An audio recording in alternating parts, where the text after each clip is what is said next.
Hi there, I'm Dr. Isla Fishburn of Canine. I am a conservation biologist, a zoologist, a canine wellness practitioner, and also a shamanic practitioner. And I basically join the forces of science and indigenous wisdom, marry the two together so that we can improve the health and longevity, wellness, maintenance, and support of not only dogs, not only ourselves, but my passion and my mission is to bring support and health for all of life. For if life itself, if the earth itself is not full of health and full of vibrancy, then that also just has an impact and effect on our dogs and our own health as well. So one of the mottos that I have, one of the many mottos that I have is I'm achieving and striving to create a health span that matches a lifespan. So right now in our modern day society, in the society that we live in, arguably we can say that we are living longer. Humans certainly are having a longer life, and some dogs are also having a longer life with, medical care, health care, understanding of how to have our dogs better equipped, with understanding of kind of food and genetics and breeding and socializing, etc., etc. But actually, what we're experiencing is that more humans and more dogs, as well as many other animals, are actually more sick. So what I want to achieve with my time on this earth is to kind of bring back an alignment to that, bring back an understanding of how we create a lifespan, or how we create a health span that matches our lifespan, that it is inevitable, that we all have an expiration date, but we should be living a long and happy life, and so should our dogs. And so kind of what does that look like? What does it involve? What does it include? And from my perspective, it includes a lot. When I chose to live with dogs, and I have one of them right now in front of me, Tunkasila, she's fast asleep, but she might decide to make an appearance at any point during this little webinar, this little chat that I'm having with you.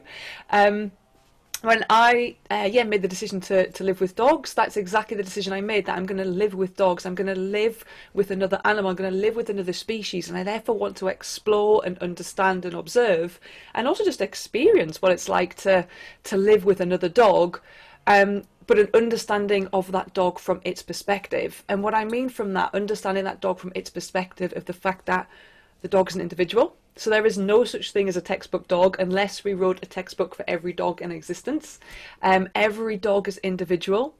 So understand the dog as an individual. Also understanding the dog as an ecosystem. Now, as a conservation biologist, there are many things that excite me, including food.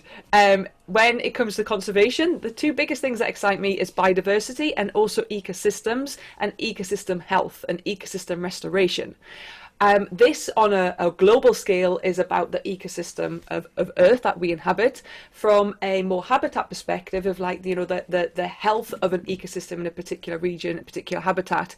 But equally that applies to our dogs and ourselves as well. I am an ecosystem. I am made up of systems, of complex components, of complex systems that are not separate from each other. My entire being is communicating interdependently. My entire being is communicating as a whole ecosystem, and so is my dog Tunkasila, who's right with me.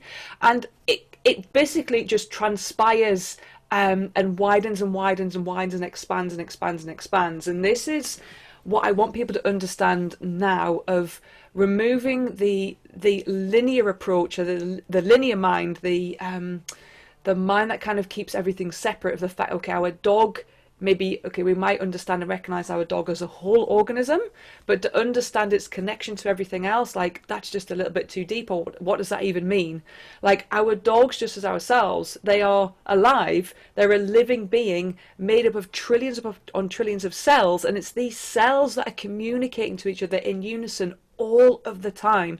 It's these cells that are firing off chemicals and chemistry and electricity and light and noise and sound, to allow the being to function from a place of how that being needs to function based on a whole host of experiences, as the dog is as an ecosystem. So when we look at ecosystem stability, when we look at ecosystem health, when we look at ecosystem resilience of any ecosystem, when we're looking at now for our dogs, what we want to understand of what creates a disturbance in that system.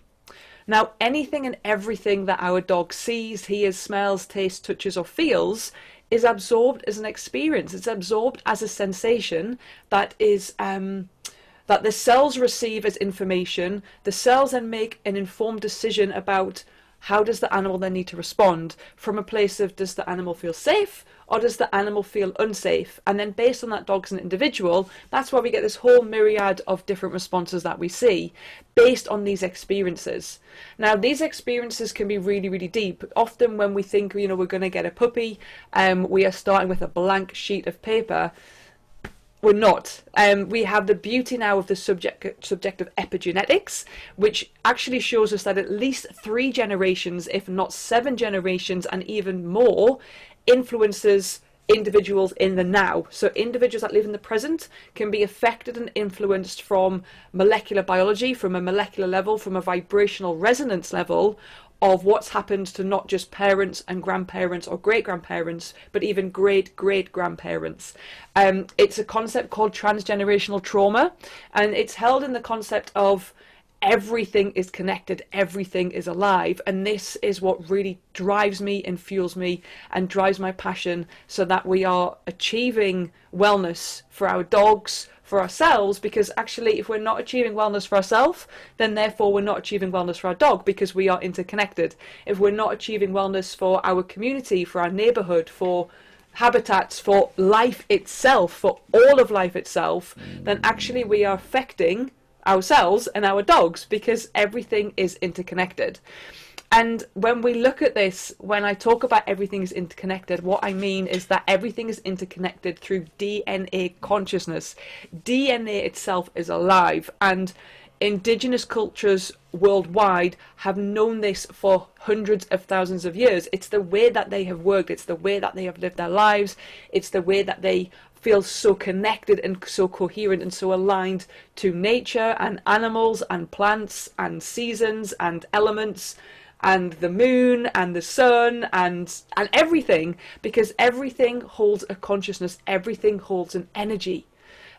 It's a beautiful area of study called biophoton research, which has basically shown that DNA itself emits very, very low resonance, very, very low frequency of vibration that we can all sense and feel.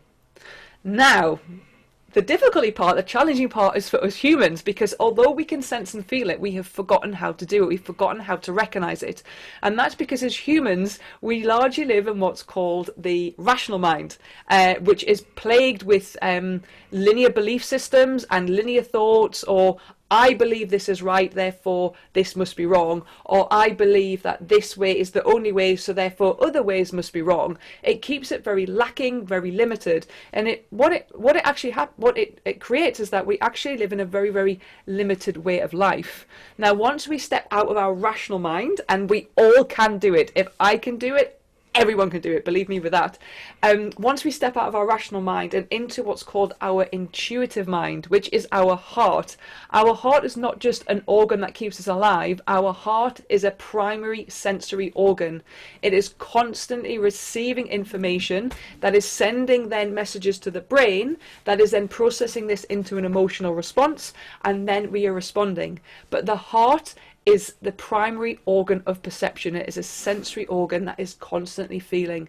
And when we step into this intuitive mind, we are aligning not only with ourselves, but we're also aligning with all other beings, and especially our dogs, and especially all other animals that live from this place.